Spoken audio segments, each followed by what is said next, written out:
Good morning and welcome to chapter 17 and the last chapter in this series of videos on James Cook and his expeditions and the world that made Cook and the world that Cook made. The reason that these videos were originally set up is because we weren't allowed to go into university because of this horrible virus thing, and that's still the case for the moment, but making a virtue of necessity that allowed me to make this series of lectures. Thank you to the people who put kind comments on the YouTube thing. There's only one person who put a nasty comment and I deleted it immediately, so it's wonderful to be powerful.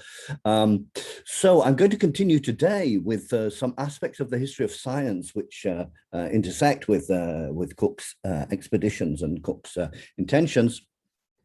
First of all, in connection with the idea of measuring longitude, and then with the question of scurvy and how to avoid scurvy.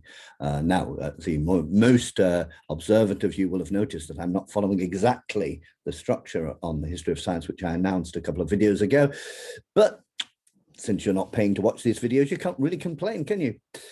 So let's have a go then at longitude now. And of course, longitude units, all these lines going around you. If you know your longitude and your latitude, you know where you are.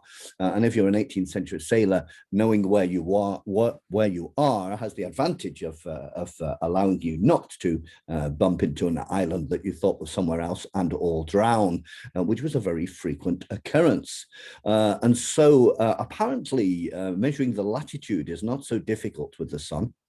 Don't ask me how, but measuring longitude is a real headache, a real headache. And this was a question of life and death in the 18th century, and before, of course. Many hundreds of sailors and their officers died every year. And just as important for the budding capitalists who were sending their goods around the world, they lost their ships and all the valuable cargo that was in it. And so being able to measure longitude was a really major, it wasn't a question of curiosity, it was a major question of life and death. Now there are a few ways of measuring longitude. One of these is dead reckoning, and dead reckoning is basically that you just kind of count how long you've been sailing and what direction you've been sailing in, and then calculate where you are. This involves, of course, knowing fairly accurately the speed of your ship, and seeing that you can't just look at the dial, which is the speedometer, because they didn't have those things. So they used to use a method called dead reckoning, which is basically you drop a rope into the sea, which has knots at a certain distance one from the other, and as the ship went forward, you could see how many knots went into the water, and you do the calculations. Say, oh well, in 3 minutes we went so far, and so in 27 days we must have gone so far, and we were going. I think you can understand this is pretty approximate, and certainly it didn't always help so much. That was one method of measuring the longitude. There are other methods which I will come to in a moment. In any case, at the beginning of the 18th century, there's a huge event which encouraged. I mean, people were already fairly keen on being able to measure longitude more specifically, but there was this huge accident off the Scilly Islands, the Scilly Naval Disaster of 1707, when the Royal Navy lost 4 warships off the Isles of Scilly. Now, the Scilly Islands are just off the coast of England, so it was a bit humiliating. They didn't even go anywhere exotic to all die. So severe weather on the 22nd of October, although the calendar's changed since, that doesn't really matter, and between 1,500 and 2,000 men were killed, making it one of the worst maritime disasters in British naval history, and also a humiliation for the British Navy. And so now, longitude problems were not the only reason that they had this accident, but it was one of the main reasons. And the result was the government of the time, if you like. Of course, we're not talking about a democratic government at all, but a government nevertheless elected by a small minority, a few percent of the population.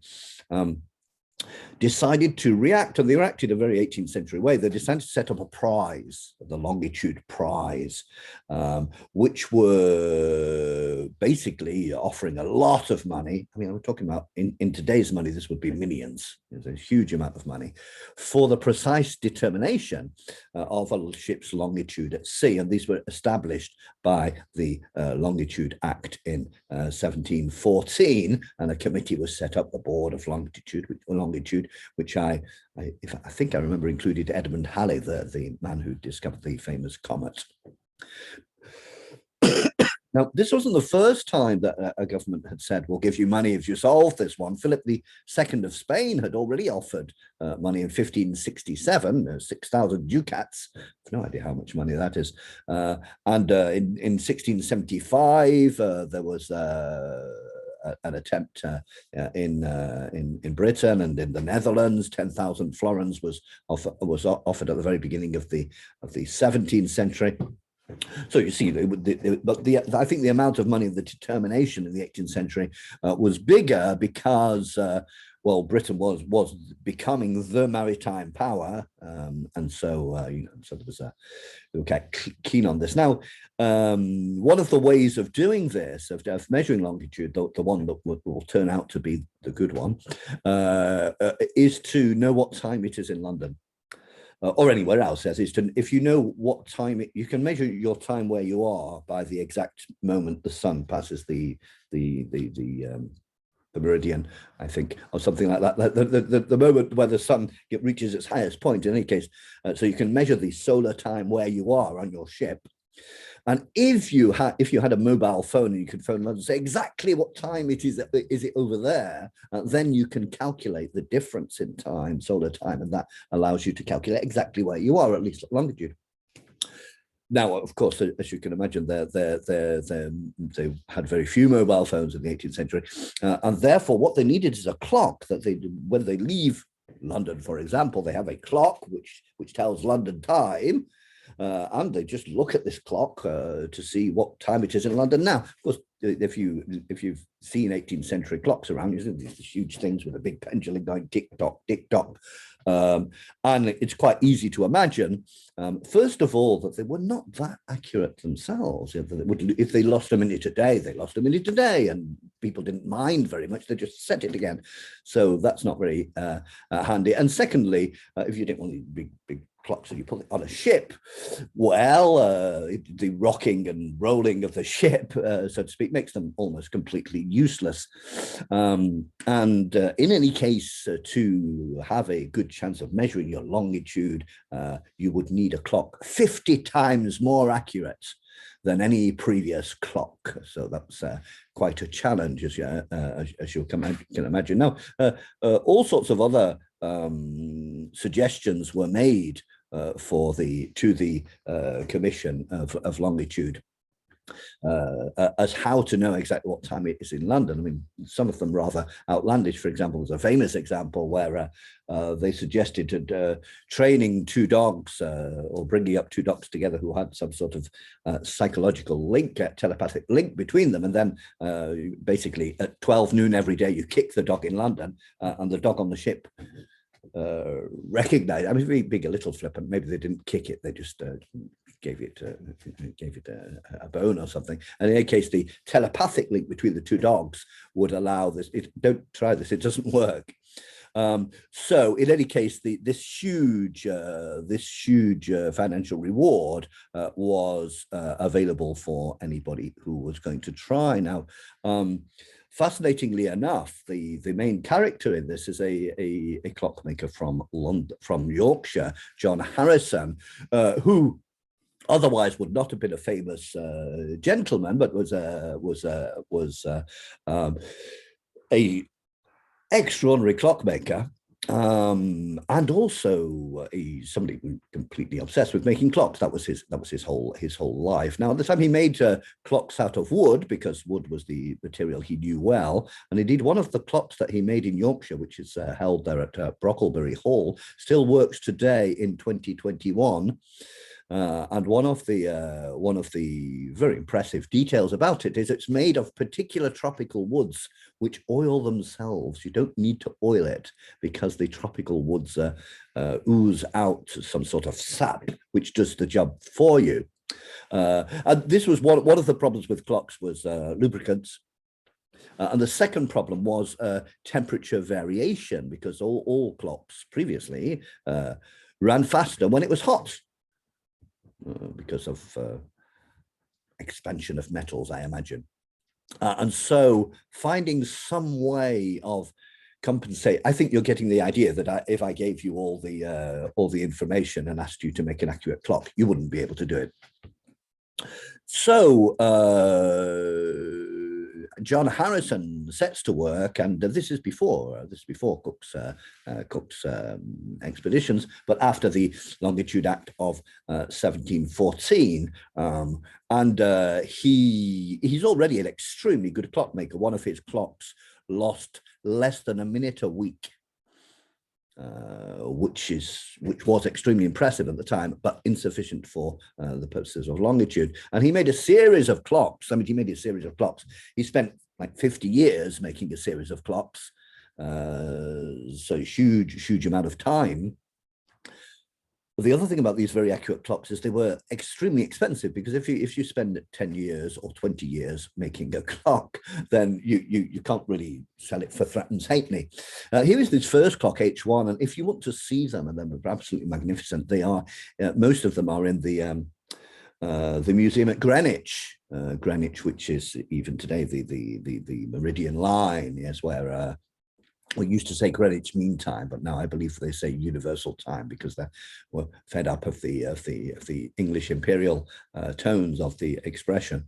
So he did H1, and this moved on to H2. No, I don't have a picture of H2, so it moved on to H2 a few years later, and H2 lost 1 second a month. Which was really extremely impressive. And one of the things that he'd done in H2 is he'd replaced the pendulum with a spring that tightened and then untightened itself at a specific speed. And this is an obvious advantage if you think of ships which are moving around all the time, and is also, of course, the principle which will make first of all, the pocket watch and then the wristwatch possible. I'm talking about the pre-electronic wristwatches with lots of little dials, little springs and dials inside. So he'd got onto H2, but he had a bit of a difficulty, because the Admiralty at the time, and this is very 18th century, the Admiralty at the time was very much John Harrison. Well, I've never heard of him. Is he Duke of somewhere? Oh, he's just an ordinary, we're not really interested in him. We're expecting somebody from a good family to solve this problem. I'm not exaggerating. We're in very solid elitism. And then for many years, then the Admiralty refused to test Harrison's clock at sea. And finally, in 1736, they managed to test it. I think, I can't remember if it was Harrison or one of his members of his family who went off to Portugal and back in a ship and measured it. And Harrison discovered that he was unsatisfied with it, although the calculations of longitude made with his H2 clock were very considerably more accurate than the captain's calculation according to the traditional methods. In fact, there was 60 miles difference. And obviously, if you are 60 miles north, south, east, west of where you think that you are, very often this will not cause a problem. But when it does cause a problem, because there's an island or a cliff around, then this will be, very serious, of course. So that's 1735. So he goes back to the drawing room for 20 years. Spends 20 years producing H4. And here is H4, and as you can see, it's changed considerably. First of all, it's a lot smaller. He had to invent completely new mechanisms, in particular mechanisms to compensate for temperature change. And if I remember correctly, this involves gluing two metals together which expand or contract with the temperature at different speeds, and therefore they are, it's dead clever, honestly, and therefore they are able to compensate for temperature change. Yes, no, it's later that his sun goes off. So in any case, so that's H4, which is 1759. And it only lost 5 seconds in 9 weeks. But the Commission of Longitude, which is made of the great and the good, very much elite people, didn't really believe this and insisted on a second trial.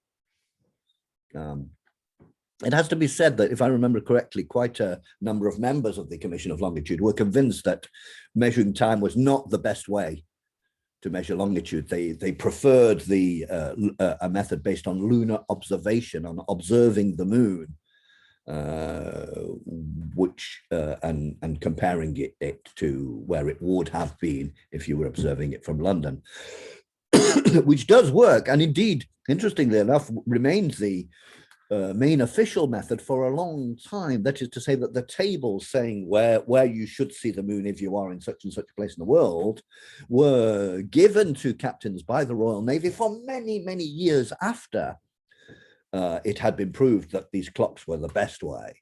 And so there's a tremendous, although of course the spirit of scientific inquiry is on the rise during the 18th century, it's very slowly on the rise, and there's a tremendous conservatism about how new inventions are put into action. And you mustn't imagine it like the 21st century, where when you buy a new mobile phone, it's more advanced than the one you bought 10 years ago. So 1764, a new test, and that's why I was getting confused. In 1764, they tested it again with John Harrison's son, William, and with an astronomer named by the Commission. So it's 1764, and it was a success. This is where we get to Cook. Now, at the time of Cook's first expedition, there was only one H4 in existence. There was only one of these in existence.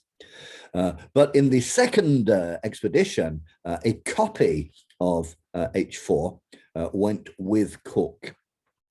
That is, that somebody, in this case a gentleman called Kendall, made a copy of it, which in itself must be mind-blowingly difficult to do. They cost an absolute fortune. Even making a copy was many, many months' work. They cost an absolute fortune. I've forgotten the exact elements, but it was like, you know, if you with 4 watches like that, you could buy a ship. It was that sort of element that cost an absolute fortune. And so Cook took copies of H4 on the second and third voyage, and will be one of the people who initially is skeptical about whether this is going to be the best way to measure longitude, but will be won over and very impressed with the watches. Fortunately, he took 2 because one of them broke down. And of course, you can't take them along to the little local monopoly and sort them out. So there he is working hard. Now, unfortunately, the Board of Longitude was, it has to be said, not very honest, and although Harrison's watch had clearly done what the Longitude Prize legislation asked people to do, they refused to give him the money. And while he was working on his new H5, Harrison addressed directly the King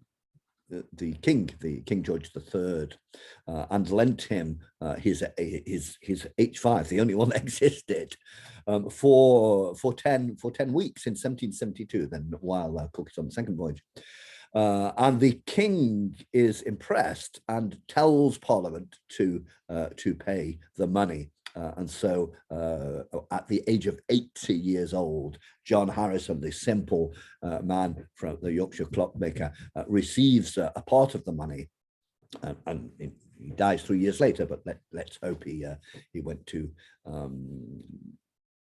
I don't know what you did in the 18th century. If you suddenly got a lot of money, but let's hope he did it. And here we have the picture of H5 again in Greenwich. So that was tremendously impressive. Now, by 18th century standards, the most accurate clock today loses 1 second every billion years. Now, I mean, for most purposes, that is too accurate, but in any case, so that's the story of longitude. And there's quite a number of points in Cook's journal where he speaks about K4, which is the Kendall copy of H4, and about the other timekeeper, and he will praise it. And he is interested in it, as I mentioned before. He's a guy who is interested in science. Okay, and so the final scientific question I want to look at is a medical question, and I've not been being comprehensive here. I just wanted to look at some scientific questions which intersected with Cook's expeditions, and indeed in this series of videos there's a whole load of other things about the expeditions which I've not looked at because I've tried to keep fairly close to the French exam program that I originally made these videos for. For example, I would have liked to say a lot more about the commemorations today, 250 years later, and the different views of them, where the hero worship of James Cook is on a long-term decline. The idea of shared history is, let's say, hobbling along, and there's been quite a number of indigenous voices saying how they would like these events to be remembered. But anyway, that's to talk about what I haven't been doing. What I have been doing then is some key moments in the history of science, and this is scurvy, and this is a little bit less fun than longitude. So scurvy is a disease. It's a fairly easy disease to understand because it's today, because it's caused by a lack of vitamin C. You don't normally get it if you're living in a rich country, because you don't need that much vitamin C to avoid scurvy. Fresh vegetables, and even if you're a steak and chips sort of person, you end up by drinking enough orange juice with your vodka to get the vitamin C you need. But at the time, of course, they didn't know what vitamins were, and so it was really quite long and hard to try to discover in a rather amateur way, because there were very few people trying to be systematic about this. Scurvy killed large numbers of sailors at sea, but people died all the time on land, and the fact that large numbers of sailors died didn't necessarily mean that there was lots of money and scientists looking for a solution. In any case, let's get back to the story. First of all, these rather horrible. Here are some drawings of some of the effects of scurvy. Yeah, that you can lose your teeth and your limbs, and you end up like crawling around until you die. I have to assure you that this is some of the less gory illustrations I could find, so I say it saves you the rest of that. And one of because it's a vitamin, although they didn't know this at the time, one of the key elements is what are you eating? And this is just a picture from the replica of the Endeavour of some of the food storage facilities. Now, there had been for many, many years some thinking about scurvy and how to avoid it. And a Royal Navy doctor, Dr. James Lind, in the middle of the 18th century, worked quite hard at this and published a 1753 treatise, a treatise on the scurvy in 3 parts, an inquiry into the nature, causes, and cure of that disease, a critical and chronological view about what has been published on the subject. So this is fascinating, because this is very much a scientific approach. I'm going to say, what have people already discovered about about it, and what can I add to this? And James Lint was also very much an experimental guy. In fact, he did what scientists are supposed to do, which was quite rare in the 18th century. When he had a dozen men on board of the ship he was on, the Salisbury, he took a dozen men stricken with scurvy and divided them into 6 groups of 2, and gave each group of 2 something different. I'm not sure what happened to the ones who got useless stuff, but 2 lucky sailors were fed lemon and oranges for 6 days, and that was absolutely stunning. They got better very, very, very, very quickly. And in this treatise of the scurvy, which was first published in 1753, you'll have noticed that this is a few years later, this particular edition. So it was known, in a sense, it had been published, a correct approach to scurvy, that oranges and lemons is good enough, had been published, and you can concentrate orange juice even at the time. However, this is still the 18th century, so this was one theory, and there were 25 other theories about what would help you if you had scurvy, and probably 6 of them were true and 13 of them were false, but there was very little systematic scientific experiment, and therefore, you know, it did not happen that this discovery was then published and then went around all the navies of the world and nobody ever had scurvy anymore. It didn't work like that. So let's move over to our gentleman James Cook.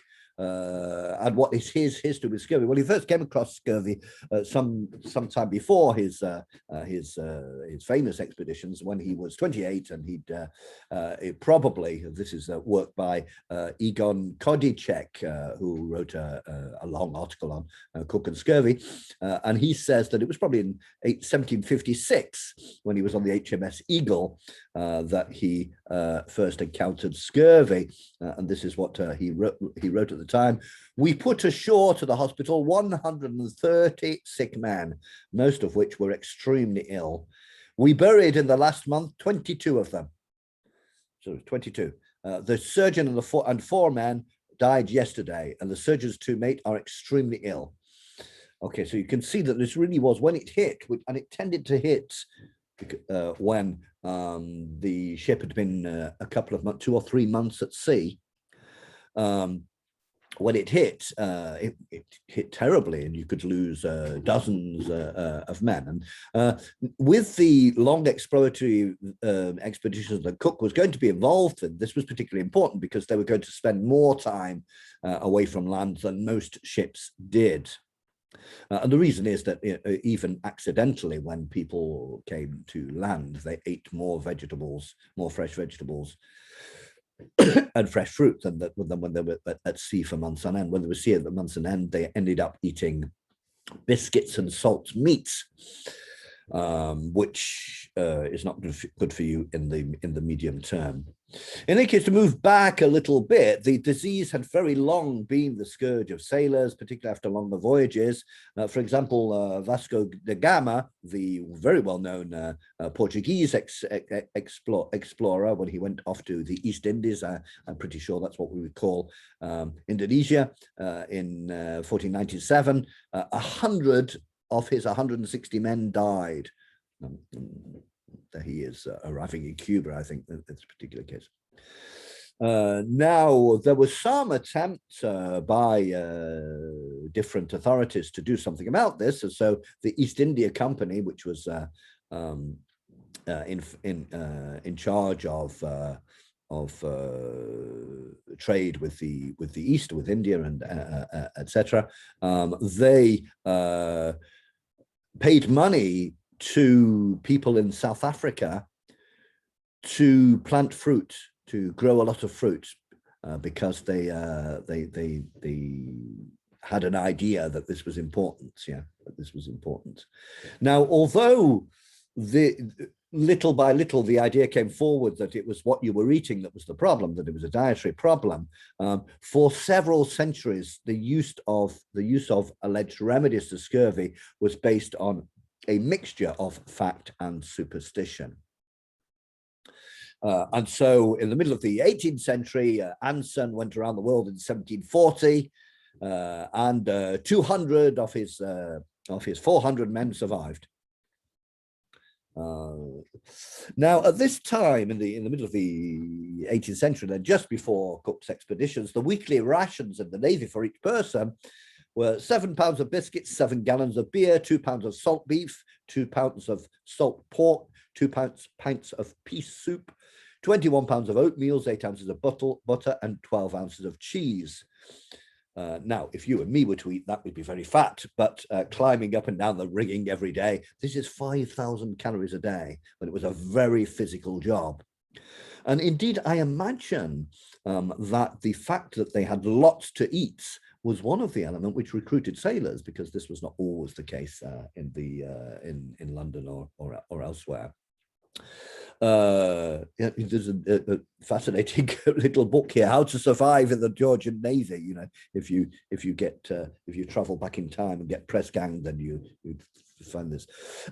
Now, Cook is very interested in diet, and it's true that he is a captain. You see this in his journals. He's a captain who very much wants to deal with every detail himself, and he will frequently talk about what they have brought on board for people to eat. And indeed, he will himself go out in a little boat with a couple of people to search for particular foods. Now, Cook's hagiographers have often suggested that this was because he loved his crew so much. That's difficult to say, but certainly he understood that if you're going to go on a long exploratory voyage where you're going to be, then having your sailors die is not a good thing for anybody, and could put the whole expedition in danger. Now, the Admiralty advised that, asked Cook to check out which of the remedies to scurvy were the most useful.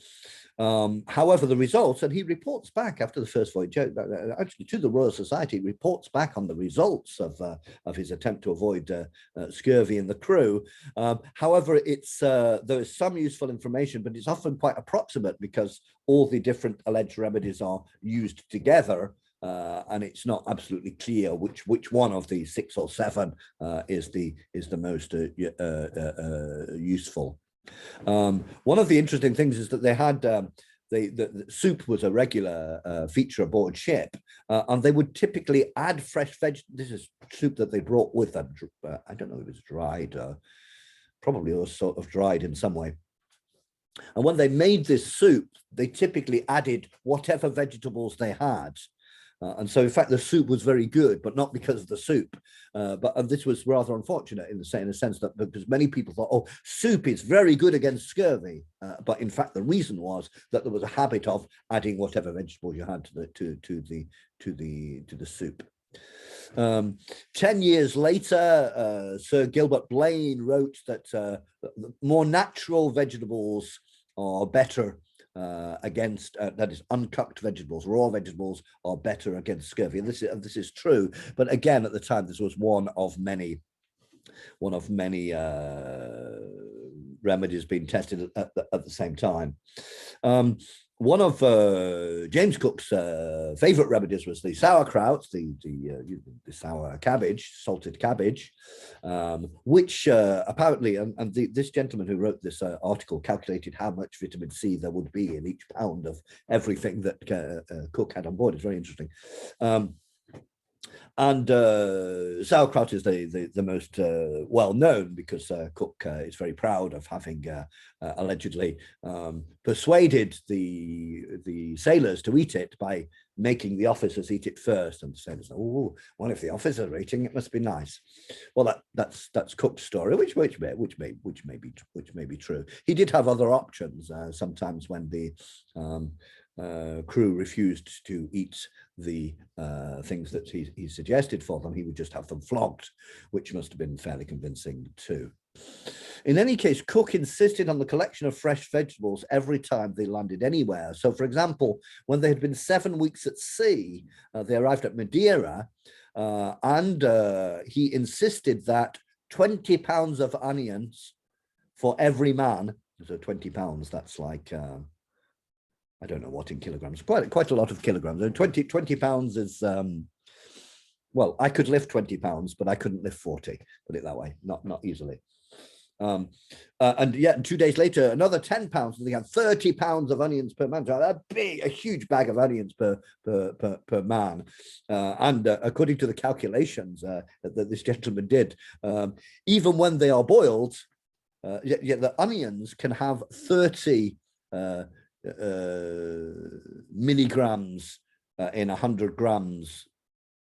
Sorry, 30 milligrams of vitamin C per 100 grams of onion, and even when they're boiled, they maintain about a third of this, and so this certainly helped for a long time. The other option they had was to collect wild celery. That's what they call wild celery. Here we have a picture of wild celery, Apium graveolens in Latin. And this was very much very popular to add to the soup, and they found a huge amount of this at Tierra del Fuego when they passed by there. And Tierra del Fuego was the very southern tip of South America, and they found wild celery there. There's a whole history, or perhaps it's a prehistory, of how plants spread around the world over the hundreds of thousands or even millions of years, which must be very interesting, because there are some plants which you find on all 5 continents, and there are other plants that you only find on one continent. So this is fascinating stuff. The other option was something called scurvy grass. Now, it was called scurvy grass, and this was known as the use of scurvy grass as, and I quote, good to fasten loose teeth and to heal foul gums and against the scorbutic colic, was already well known 150 years earlier. In any case, the ship left Tierra del Fuego. We're talking about the first expedition, left Tierra del Fuego, and after 2 months at sea, arrived in Tahiti with a little help from the maps and accounts left by Wallace. And they had, after 2 months, they had 4 cases of scurvy. And one of them was Joseph Banks, who observed that by the end of March, his gums swelled and some small pimples rose on the inside of the mouth. He rushed to use his private supply of lemon juice, which he was carrying, and consisted of 5 parts of lemon juice to 1 part of brandy. Well, this is what I would do, of course. So let's say that Joseph Banks benefited from the fact that he was by far the richest person on board, and had thought this in mind. And indeed, this lemon juice and brandy mix was miraculous. There were other cases of scurvy, but very, very short. And so indeed, the first voyage ends with the conclusion that the proportion of cases of scurvy was very much smaller than in other similar ships, and none of those afflicted had died. And this was a great credit to the passionate determination of Cook, writes this gentleman, to provide a varied diet with as much green stuff as was possible. This seems to be true. I mean, he didn't just say, oh, get some vegetables if you can. He was an extremely organized and even rigid leader, but he was determined that they would get the vegetables, and if there wasn't other kinds, he would go out in a boat looking for wild celery himself. So he certainly wanted people to solve this problem.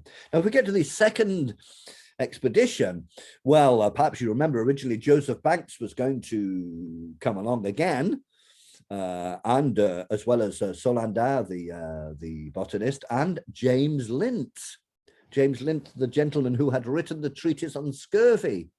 So not that he was necessarily recognized as a world expert on scurvy, but he was this person, and also other people. However, in the end, Joseph Banks was unable to sail because he had insisted on unreasonable adaptations to the boat, which made it almost impossible to sail. So eventually Joseph Banks went off in a relative huff and didn't sail. And so James Lint did not sail.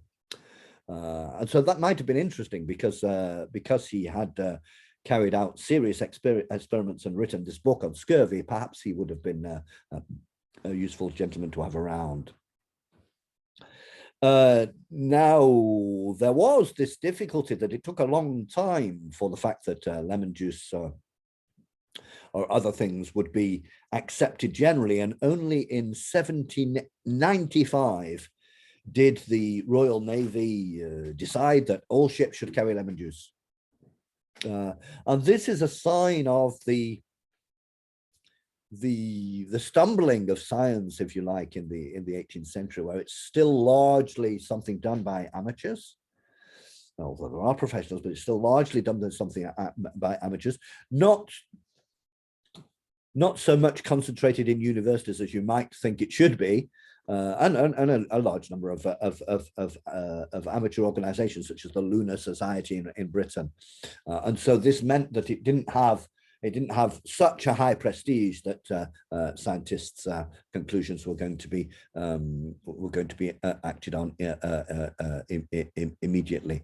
There was a whole series of episodes in the second expedition when Cook speaks about the importance of vegetables and so on. In November 1773, for example, Cook writes that he caused scurvy grass and celery to be dressed every day for all hands. And by this means, they have mostly been on a fresh diet for these 3 months past, and at this time we have had neither a sick nor a scorbutic person on board. Again, in the second voyage, they bought 1,000 bunches of onions when they passed by Madeira, which was the first stop on the voyage. Now, there were other anti-scurvy foodstuffs as well, and this was a major preoccupation, because they were saying well, they only had 100 or so men on each of the two ships in the second voyage, so obviously they didn't want to lose 40 or 50 men. It was taken very seriously to avoid it. One of the things they used to use was Spruce Spear, and Cook describes the use of fresh leaves of the spruce tree to make a sort of beer, to make a drink which was offered instead of grog. And this was also what they did in the third voyage. And apparently, when near Alaska, another kind of spruce was used to make the beer, and the crew, Cook's crew, were extremely unhappy. In fact, some people say that he was almost faced with a mutiny. But in the end, he got his way. Whereas the beer brewed from New Zealand spruce was more acceptable. They're using spruce here as a vernacular term, not as a scientific term. So the Resolution, the third voyage, was 3 years and 18 days long, and went all the way from 52 degrees north to 71 degrees south, and only one man died of an illness. 2 were drowned and 1 was killed accidentally. So only 4 men died in the entire journey, which was really quite impressive. Also, we can see that Cook was successful against scurvy if we compare with the Adventure, which is the other ship, which was going to in theory, the same places as the Resolution, but the captain of the Adventure was not so, perhaps not so authoritarian, or certainly not so passionate about making sure that everybody ate vegetables. And indeed, the Adventure rapidly had 20 men sick with scurvy, whereas on the Resolution there were only 1 or 2.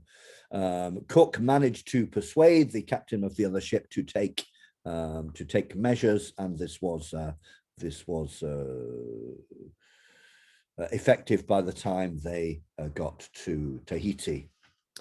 But in the I'm not sure if I'm in the second or the third voyage here. No, sorry, I'm still in the second voyage. I apologize about that.